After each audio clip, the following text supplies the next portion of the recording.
তুরস্কের বাণিজ্য নিষেধাজ্ঞায় চরম বিপাকে পড়েছে ইহুদিবাদী ইসরায়েল। আঙ্কারার নিষেধাজ্ঞা ঘোষণার মাত্র ৩ দিনের মধ্যে এই বিপাকে পড়েছে দেশটি।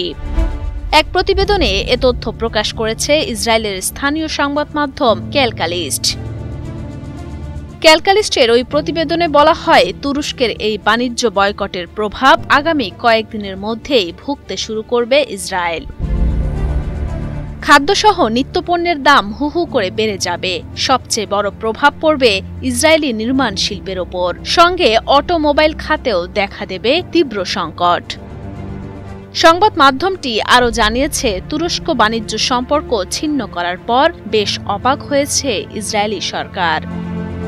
কারণ তারা ভেবেছিল তুরস্ক বাণিজ্য বন্ধ করে দেওয়ার হুমকি দিলেও এটি কখনো কার্যকর করবে না। কিন্তু তাদের অবাক করে দিয়ে এমন কঠিন সিদ্ধান্ত নিয়েছেন তুর্কি প্রেসিডেন্ট রিসেপ তাইয়েপ এরদোয়ান।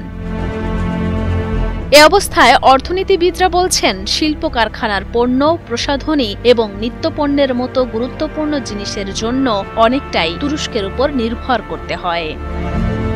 বিকল্প বাজার থাকলেও হঠাৎ করেই বাণিজ্য বন্ধ করে দেয়ায় পণ্য সংকটে পড়বে ইসরায়েল। এতে হুমকির মুখে পড়বে দেশটির অর্থনীতিও। অন্যদিকে পণ্যের মূল্য বৃদ্ধির এই ভার বহন করতে হবে সাধারণ ইসরায়েলিদেরই, যারা যুদ্ধের কারণে ইতোমধ্যেই আগের তুলনায় বেশি দাম দিয়ে নিত্য প্রয়োজনীয় পণ্য কিনছেন। উল্লেখ্য, গাজায় ইসরায়েলি আগ্রাসনের প্রতিবাদে গেল ২ মে তেল আবিবের সঙ্গে সব ধরনের বাণিজ্য বন্ধের ঘোষণা দেয় তুরস্ক। ঘোষণায় বলা হয়, যতদিন পর্যন্ত গাজায় বর্বরতা চালাবে ইসরায়েল, ততদিন এই সিদ্ধান্ত বহাল থাকবে।